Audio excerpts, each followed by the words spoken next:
नमस्कार, जो sky bulletin में आपका स्वागत है। मैं हूं वर्षा पवार और चलिए बढ़ते हैं खबरों की ओर। राजस्थान ब्राह्मण महासभा महिला प्रकोष्ठ इकाई ब्यावर द्वारा गुरुवार को सुभाष उद्यान में सातोड़ी तीज का पर्व उत्साहपूर्वक मनाया गया। ब्राह्मण महासभा की सभी महिलाएं रंग बिरंगे लहरिया पहनकर सुभाष उद्यान में एकत्रित हुई। इस अवसर पर सभी महिलाओं ने महासभा अध्यक्षा मधु आमेटा के नेतृत्व में सुभाष उद्यान के बिचड़ली तालाब पर महावीर अन्न क्षेत्र में निसहाय जनों को भोजन करवाया। इसके पश्चात महिलाएं सुभाष उद्यान के बगीचे में एकत्रित हुई और सामाजिक दूरी का पालन करते हुए सावन के झूले झूलने का आनंद लिया। गौरतलब है कि शहर में राजस्थान ब्राह्मण महिला महासभा द्वारा निरंतर सामाजिक सेवा के कार्य किए जाते रहे हैं। आयोजन के दौरान कार्यक्रम की मीडिया प्रभारी निशा पाराशर ने बताया कि आगामी दिनों में महिला ब्राह्मण महासभा द्वारा शहर में पर्यावरण के सुधार के लिए पौधरोपण कार्यक्रम भी आयोजित किया जाएगा। सातोड़ी तीज के उत्सव के अवसर पर आयोजित कार्यक्रम में संगीता द्विवेदी, लक्ष्मी भारद्वाज, लता शर्मा, राजश्री शर्मा, सुनीता शर्मा, पुष्पा शर्मा, मंजू, अर्चना शर्मा आदि महिलाएं शामिल रही। कार्यक्रम के अंत में निशा पाराशर व मधु आमेटा ने सभी का आभार प्रकट किया। शहर में इन दिनों कोरोना संक्रमण जहां बढ़ता जा रहा है, संक्रमण के दौर में प्रशासन जहां सुस्ती बरत रहा है, वहीं जनता द्वारा चुने गए वार्ड पार्षद पूरी सक्रियता दिखा रहे हैं। गुरुवार को शहर के वार्ड नंबर 15 में स्थित मंगल मार्केट में भाजपा पार्षद सुरेंद्र सोनी द्वारा वार्ड के विभिन्न इलाकों में सैनिटाइजेशन करवाया गया। सुरेंद्र सोनी वार्ड नंबर 15 के बजाय अन्य वार्ड के पार्षद होते हुए भी पूर्ण रूप से समर्पित नजर आए। स्थानीय पार्षद न होते हुए आमजन की सुरक्षा के प्रति भाजपा पार्षद ने अपनी सजगता दिखाई, जिससे मंगल मार्केट के सभी व्यापारियों ने पार्षद सुरेंद्र सोनी का आभार व्यक्त किया एवं धन्यवाद दिया। आमजन को भी चाहिए कि कोरोना संक्रमण के काल में घर से बाहर निकलने पर मास्क व सैनिटाइजर का प्रयोग करें एवं सामाजिक दूरी बनाए रखें। गौरतलब है कि गुरुवार शाम मंगल मार्केट में एक कोरोना पॉजिटिव का मामला भी सामने आया। ग्राम मेडिया ग्राम पंचायत मेडिया तहसील के निवासियों ने गुरुवार को उपखंड अधिकारी को ज्ञापन सौंपा। ग्रामीणों द्वारा दिए गए ज्ञापन में ग्रामीणों ने मांग रखी कि उनके 100 वर्ष पुराने खेतों में 40 फीट का रास्ता विद्यमान है। उनके गांव में आबादी क्षेत्र में स्थित भूमि खसरा नंबर 137 में बने आम रास्ते से ही ग्रामवासी अपने खेत खलिहान में आते जाते हैं और वे उनके वाहन तथा ट्रैक्टर भी इसी मार्ग से आवाजाही करते हैं। इसके अलावा स्कूलों के बच्चे, जय माता की डूंगरी जाने वाले श्रद्धालु भी इसी एकमात्र मार्ग का उपयोग में लेते हैं। किंतु अब इस मार्ग पर राजकीय प्राथमिक विद्यालय मेडिया के बनने से मार्ग छोटा हो गया है और विद्यालय को आवंटित की गई भूमि का राजस्व अभिलेख में कोई अंक नहीं है। और विद्यालय के अध्यापक व मेडिया सरपंच की मिलीभगत से उक्त भूमि पर 4 दीवारी का निर्माण करवाया जा रहा तथा रास्ते को बंद करवाने का प्रयास करवाया जा रहा है। रास्ता बंद होने पर ग्रामवासियों को भारी नुकसान उठाना पड़ेगा। ग्रामवासियों ने गुहार लगाई कि स्कूल की सीमा में अवैध रूप से बन रही 4 दीवारी पर रोक लगाई जाए और आमजन को राहत पहुंचाई जाए। साथ ही अनुरोध किया कि स्कूल प्रशासन को गांव वालों की आवाजाही के मार्ग को छोड़ा जाए। ग्राम मेडिया का आज से 100 वर्ष पुराना आम रास्ता है, जहां से किसान अपने खेत खलियान पे, और वहाँ प्रसिद्ध पुराना एक मातेश्वरी का मंदिर है, ज्वालामुखी माता का, वहाँ भी जाने का रास्ता ग्रामीणों का वही है और ब्यावर खास सीधा जाने का रास्ता भी वही रास्ता है। राजनीतिक द्वेषता और स्थानीय जनप्रतिनिधियों की शिथिलता के कारण वो जगह आम रास्ता स्कूल के फील्ड के नाम आवंटित हो गया है। उसमें से जाने से अब उसके 4 दीवारी हो रही, तो ग्रामीणों को उसमें आने जाने में बहुत परेशानी हो रही। उनका आम रास्ता बंद हो रहा है, उनकी आजीविका कमाने का जो एकमात्र रास्ता था वहाँ से जाने का वो भी बंद हो रहा है। तो इस संदर्भ में आज सभी ग्रामीण यहाँ उपस्थित हुए हैं और एसडीओ साहब को ज्ञापन दिया है कि हमें उस स्कूल के फील्ड के पास में से हमें रास्ता दिलवाया जाए और रास्ता रिकॉर्ड में भी तरमीम करवाया जाए। ऐसी हम सभी ग्रामीणों की आज मांग है। उधर प्रशासन ने राजकीय माध्यमिक विद्यालय मेडिया के खेल मैदान से अतिक्रमण हटाने की कार्रवाई को अंजाम दिया। मेडिया के स्कूल के खेल मैदान पर वर्षों से अतिक्रमण का बोलबाला था। इस मैदान पर कुछ ग्रामवासियों ने लगभग 10 वर्षों से कांटों के बाट व रोडी डालकर अतिक्रमण किया गया था, जिसकी शिकायत स्कूल अध्यापक द्वारा तहसीलदार को दी गई, जिस पर तुरंत संज्ञान लेते हुए तहसीलदार ने रेवेन्यू टीम गठित कर कार्यवाही की। तहसील प्रशासन ने मौके पर सीमा चिन्ह लगवाए और ग्राम पंचायत द्वारा उपलब्ध कराए गए संसाधनों तथा जेसीबी चलाकर मौके से अतिक्रमण हटाकर उक्त भूमि को स्कूल अध्यापकों को सुपुर्द किया। रेवेन्यू टीम में ILR प्रभु सिंह रावत, पाचू सिंह रावत, पटवारी मूलाराम भाटी, पटवारी लोकेश कुमार मीणा, स्कूल प्रधानाचार्य गोपाल लाल शर्मा, पीईओ निधि चौहान, अध्यापक शब्बीर अल्ताफ, सुरेंद्र शर्मा व पुलिस जाब्ता व ग्रामवासी मौजूद रहे। उधर ग्रामीणों ने उक्त मार्ग पर आवागमन सुगम करने की मांग उठाई। शहर में पर्यावरण को लेकर अब जागरूकता नजर आने लगी है। ग्रीन प्रोजेक्ट ब्यावर संस्था द्वारा आमजन को प्रेरित करके शहर के विभिन्न इलाकों में वृक्षारोपण का कार्य तेजी पर है। इसी के तहत प्रेरणा मिलने पर विप्र फाउंडेशन ब्यावर और ग्रीन प्रोजेक्ट संयुक्त तत्वावधान में विप्र फाउंडेशन के सदस्य हेमंत त्रिपाठी के जन्म दिवस के अवसर पर छावनी स्थित अग्निशमन कार्यालय में पौधरोपण कार्यक्रम का आयोजन किया गया। कार्यक्रम में मुख्य अतिथि के रूप में सभापति नरेश कनौजिया ने शिरकत की। कार्यक्रम की अध्यक्षता विप्र फाउंडेशन जिला अध्यक्ष रामावतार लाटा ने की। पौधारोपण कार्यक्रम में विशिष्ट अतिथि के रूप में सीएन शर्मा व एलन भाटी ने शिरकत की। कार्यक्रम में दौरान पार्षद सरस्वती शर्मा, प्रीति शर्मा, अनिल भोजक, त्रिलोक शर्मा, हंसराज शर्मा, भुवनेश शर्मा शामिल थे। इस दौरान उषा शर्मा, लता शर्मा, सुलक्षणा, लता शर्मा, गजराज आचार्य, योगेश शर्मा, दीपक शर्मा, चिराग शर्मा तथा समस्त त्रिपाठी परिवार ने भी वृक्षारोपण में सहयोग किया। ग्रीन प्रोजेक्ट टीम की ओर से संजय पाराशर, बिपिन जोशी ने कार्यक्रम में सहयोग प्रदान किया। कार्यक्रम के दौरान अग्निशमन अधिकारी व कर्मचारियों का सम्मान भी किया गया। शहर में कोरोना संक्रमण अब अपना पूरा प्रभाव दिखाने लगा है। आमजन की लापरवाही और सोशल डिस्टेंसिंग की उड़ती हुई धज्जियां अपना असर दिखाने लगी है। गुरुवार को एक साथ 19 कोरोना पॉजिटिव के मामले सामने आने से शहरवासियों के ललाट पर चिंता की लकीरें अधिक उभर आई। एक साथ आए 19 पॉजिटिव मामलों में से 6 कोरोना पॉजिटिव 18 वर्ष से कम उम्र के पाए गए। गुरुवार को शहर में पाए गए पॉजिटिव मामलों में पाली बाजार मंगल मार्केट क्षेत्र से 1, अग्रसेन नगर से 5, कॉलेज रोड से 1, सासी बस्ती से 1, गोपाल जी मोहल्ला से 2, तेजा चौक से 1, अजगर बाबा लिंक रोड से 6, चांकतार रोड से 2 पॉजिटिव पाए गए। चिकित्सा विभाग ने पॉजिटिव मरीजों को कोविड केयर सेंटर पहुंचा तथा कुछ को होम क्वारंटीन किया।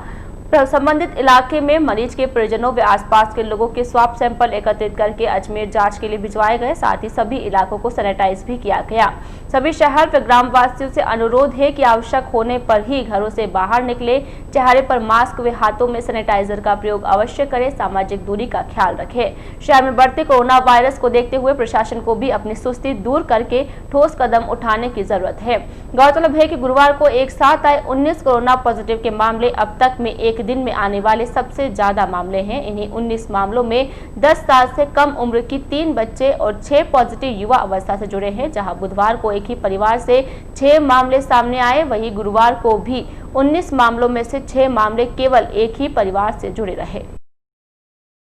राजस्थान राज्य पथ परिवहन विभाग की ओर से संचालित रोडवेज बसों में यात्रियों को बेहतर सुविधाएं देने के लिए नए कार्य किए जा रहे हैं। उसी तरह ब्यावर आगार के कर्मचारियों ने भी आगार को सुंदर बनाने व यात्रियों को आगार में बेहतर सुविधा देने के मकसद से आगार में गंदगी से अटी पड़ी खाली भूमि पर गार्डन बनाने का निर्णय लिया है, जिससे आगार सुंदर दिखने के साथ ही आगार में आने वाले यात्रियों को बैठने की सुविधा भी मिल सके। ब्यावर आगार के मुख्य प्रबंधक रघुराज सिंह राजावत ने बताया कि आगार में करीब 500 वर्ग गज से अधिक भूमि खाली पड़ी थी, जिस पर गार्डन बनाया जा रहा है। यह गार्डन आगार के कर्मचारियों द्वारा स्वयं के स्तर पर तथा भामाशाह की मदद से तैयार करवाया जा रहा है, जिससे आगार सुंदर लगेगा। साथ ही गार्डन में बैठने के लिए कुर्सियां भी लगाई जाएगी, जहां दूर दराज से आने वाले यात्री बस आने के लिए इंतजार कर सकेंगे। आगार के कर्मचारियों ने बताया कि स्टैंड पर लंबे समय से भूमि खाली पड़ी थी, जो किसी उपयोग में नहीं आ रही थी, जिसमें गंदगी होने के साथ ही मवेशी विचरण करते रहे थे, जो प्लेटफॉर्म पर भी आ जाते थे। ब्यावर आगार से पूरे राज्य की बसें संचालित होने की वजह से यहां आने वाले यात्रियों को अच्छा महसूस हो, इस कारण भामाशाह की मदद लेने के साथ ही कर्मचारी अपना सहयोग दे रहे हैं। इस गार्डन में करीब विभिन्न प्रकार के पौधे लगाए जाएंगे, जिसमें करीब 50,000 का खर्च किया जाएगा। राजकीय महाविद्यालय ब्यावर में प्रथम वर्ष ऑनलाइन प्रवेश प्रक्रिया के अंतर्गत नोडल अधिकारी प्रोफेसर जलालुद्दीन काठात ने प्रथम वर्ष की प्रवेश समिति की बैठक कर ऑनलाइन एडमिशन से संबंधित आवश्यक दिशा निर्देश प्रदान किए। आयुक्तालय कॉलेज शिक्षा द्वारा जारी प्रवेश नीति के अनुसार ही उक्त प्रवेश प्रक्रिया संपन्न कराने हेतु समिति सदस्यों को पाबंद किया गया। प्राचार्य प्रोफेसर सुप्रतीक पाठक और वरिष्ठ संकाय सदस्य प्रोफेसर MD उपाध्याय ने भी अपने विचार व्यक्त किए। इस अवसर पर प्रवेश समिति के professor Dheeraj Pareek, doctor NK Star, doctor Mahima Gupta, doctor Rakesh Baser, doctor Saroj Goswami, Pooja Varun, doctor Sangeeta Panchal, doctor Sumita Gurnani, doctor Pooja Devanda आदि ने प्रवेश प्रक्रिया संबंधी कई नवीन जानकारियों के बारे में उत्सुकता से जानकारी हासिल की। इस साल EWS का आरक्षण भी प्रारंभ हो गया है। काठात ने बताया कि नियमों के तहत प्रमाण पत्र 1 जुलाई 2019 से पहले का नहीं होना चाहिए। इसी प्रकार अन्य पिछड़ा वर्ग का जाति प्रमाण पत्र 1 जुलाई 2017 से पहले का नहीं होना चाहिए। बोनस अंक प्राप्त करने के लिए प्रमाण पत्र अपलोड करना जरूरी है। प्रोफेसर काठात ने बताया कि उक्त ऑनलाइन प्रवेश प्रक्रिया जो 28 जुलाई से प्रारंभ हुई है, उसमें 11 अगस्त तक ऑनलाइन आवेदन ई-मित्र से कर सकते हैं। उसके बाद आवेदन स्वीकार नहीं किए जाएंगे। कोविड-19 महामारी के मद्देनजर राज्य सरकार की एडवाइजरी के अनुसार स्कैन किए गए प्रमाण पत्र की मूल प्रति अभी महाविद्यालय द्वारा हार्ड कॉपी के रूप में जांच नहीं की जाएगी। जब स्थिति सामान्य हो जाएगी तब महाविद्यालय में उक्त मूल प्रमाण पत्र जांच करवाना अनिवार्य होंगे। खबरों के सिलसिले में एक और खबर कोरोना से जुड़ी हुई। जब से कोरोना संक्रमण ने भारत में अपने पांव पसारे हैं, धर्मों के विभिन्न त्योहार अपनी चमक खोते नजर आ रहे हैं। पूर्व में जहां होली, नवरात्र, गणगौर जैसे त्योहार संक्रमण के कारण आमजन खुलकर नहीं मना पाए, वहीं आने वाली 1 तारीख को मुस्लिम समुदाय भी ईद के त्योहार को घर में रहकर ही मनाने को मजबूर है। इसी के तहत मुस्लिम समुदाय की ब्यावर कमेटी, इस्लामिया इंतजामिया, औकाफ जामा मस्जिद नयानगर ने बताया कि 1 अगस्त को ईद के त्योहार पर कोरोना वायरस के कारण ईदगाह में नमाज अदा नहीं की जाएगी। कमेटी इस्लामिया इंतजामिया औकाफ जामा मस्जिद के सदर हाजी हनीफ छीपा ने यह जानकारी देते हुए बताया कि ईद उल जुहा का त्योहार शनिवार 1 अगस्त को मनाया जाएगा। मुस्लिम संप्रदाय के इस प्रमुख त्योहार को लेकर समुदाय में खासा उत्साह है, लेकिन कोविड-19 की गाइडलाइन के अनुसार संक्रमण से बचाव के लिए सामाजिक दूरी की पालना करना जरूरी है। यही वजह है कि अभी तक फैल रहे कोरोना संक्रमण व सरकारी एडवाइजरी तथा प्रशासन के दिशा निर्देश के चलते ईद उल जुहा की नमाज ईदगाह में अदा नहीं की जाएगी। कोरोना वायरस के चलते सभी हजरात ईद उल जुहा की नमाज घरों में ही अदा करेंगे। आने वाली ईद के उपलक्ष्य में सभी मुस्लिम भाइयों को जे स्काई चैनल द्वारा अग्रिम मुबारकबाद।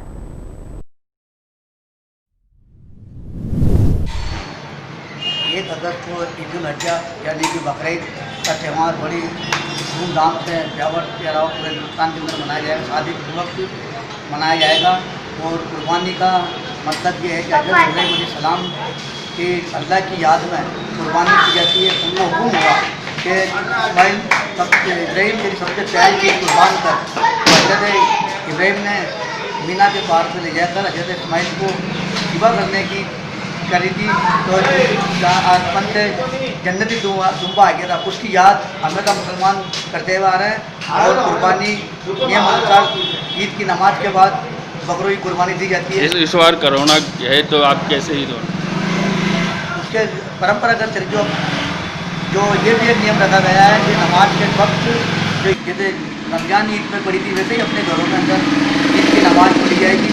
और कुर्बानी का जो बयान है वो हज़रत इब्राहीम अलैहिस्सलाम की याद में, हज़रत इस्माइल की याद में मुस्लिम समाज हर साल मनाता है। अल्लाह ताला ने हुक्म दिया था हज़रत इब्राहीम अलैहिस्सलाम को कि तुझकी प्यारी चीज़ कुर्बान कर। तो हज़रत इब्राहीम अलैहिस्सलाम ने अपनी प्यारी चीज़, अपना लगते जिगर यानी कि अपना बेटा, उनको कुर्बान करने के लिए मीना के पहाड़ पर ले जाए गए थे। वहाँ पर मीना के पहाड़ में अल्लाह ने आसमान जन्नत का दुम्बा भेजा, तो हज़रत इस्माइल की जगह वो दुम्बा कुर्बान हुआ गया। इसकी याद में मुसलमान हर साल आने वाले दिन अजहा यानी कि बकरीद के दिन कुर्बानी मनाता। AAA गठन के कार्य की भिन्नता एवं लीसा ऐप के कार्य में उत्पन्न समस्या के समाधान एवं कार्य की अधिकता के अनुरूप मानदेय बढ़ाने की मांग को लेकर आशा सहयोगिनियों ने SDM के माध्यम से CM गहलोत व चिकित्सा मंत्री के नाम ज्ञापन सौंपा। SDM को दिए गए ज्ञापन में आशाओं ने राज्य कर्मचारी घोषित करने, मानदेय को 10,000 रुपये प्रति माह करने, ANM, NTT सुपरवाइजर व प्रचेता की भर्ती में आशा सहयोगिनियों को 50% कोटा दिया जाने, डायरी के बदले एंड्रॉइड मोबाइल व नेट रिचार्ज उपलब्ध करवाने, स्टेशनरी भत्ता प्रति माह दिए जाने की मांग की है। ज्ञापन में बताया गया कि कोविड-19 हो या अन्य सर्वे, सभी में आशाओं की भूमिका सराहनीय रही है, फिर भी सरकार द्वारा आशाओं की अनदेखी की जाती रही है। पूर्व में भी कई बार CM के नाम दिए गए ज्ञापन में वेतनमान बढ़ाने की मांग की गई, लेकिन अभी तक भी आशाओं का वेतनमान मात्र 2700 रुपये ही दिया जा रहा है, जो कि उनके द्वारा किए जा रहे कार्य के अनुरूप नहीं है।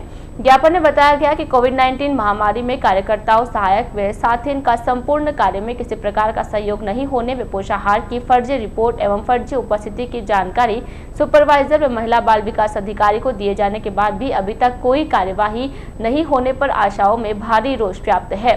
ज्ञापन में बताया गया कि सुपरवाइजर को शिकायत देने के बाद आशाओं का व्हाट्सएप विभागीय ग्रुप और उन अनेक व्यक्तिगत नंबर भी ब्लॉक कर दिए गए। वहीं आपस में सुलह करने पर दबाव बनाया गया, जो कि सरासर अनुचित है।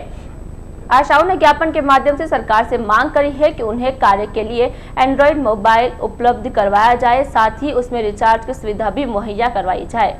ज्ञापन में बताया गया कि कोविड-19 में आशाओं की भूमिका बड़ी महत्वपूर्ण रही है, जिस पर उन्हें मानदेय के अतिरिक्त 1000 रुपये की प्रोत्साहन राशि के रूप में जुलाई माह तक दिया गया, जबकि आंगनबाड़ी कार्यकर्ता, सहायिका व साथिन की भागीदारी इस महत्वपूर्ण कार्य में नाममात्र भी नहीं रही। उसके बावजूद उन्हें इंसेंटिव देने की सरकार द्वारा घोषणा करना सरासर अनुचित है। आशाओं ने सरकार से उनकी विभिन्न समस्याओं जल्द से जल्द समाधान करने की मांग की है। ज्ञापन देने वालों में जलवंता चौहान, सुशीला देवी, बसंती देवी, सुगना देवी, खुशबू योगी, आशा प्रजापति, नेमा देवी, सुशीला देवी, नीलम चौहान, हसीना बानो, सुनीता, रजनी चावला तथा हेमलता आदि मौजूद थे। लिशा ऐप के बारे में, जो लिशा ऐप में हमको मोबाइल ऐप दिया जा रहा है, ना तो हमारे पास मोबाइल प्रोवाइड है, ना उसके लिए बैलेंस दिया जा रहा है, तो हम लोगों को करने में दिक्कत हो रही है। आगे से प्रेशर दिया जा रहा है स्वास्थ्य विभाग के द्वारा कि आप लोग काम करें, तो सर ये काम हम लोग नहीं कर सकते जब तक हम लोगों को मोबाइल प्रोवाइड नहीं हो। सारे के घर की स्थिति सर सेम नहीं होती है, हम सबकी स्थिति अलग अलग है, जबकि आशा सहयोगिनी का पेमेंट भी सिर्फ मात्र 2700 रुपये है। तो रिचार्ज के लिए और बैलेंस के लिए सर हमारे पास कोई, और कोविड-19 में महामारी में सर आशाओं का क्या योगदान रहा है सर, ये सभी अधिकारियों को और सभी बड़े बड़े अधिकारियों को सबको ज्ञात है सर। तो इसमें सर हम चाहते हैं कि हमारा मानदेय भी बढ़ाया जाए और हमको परमानेंट भी किया जाए। सर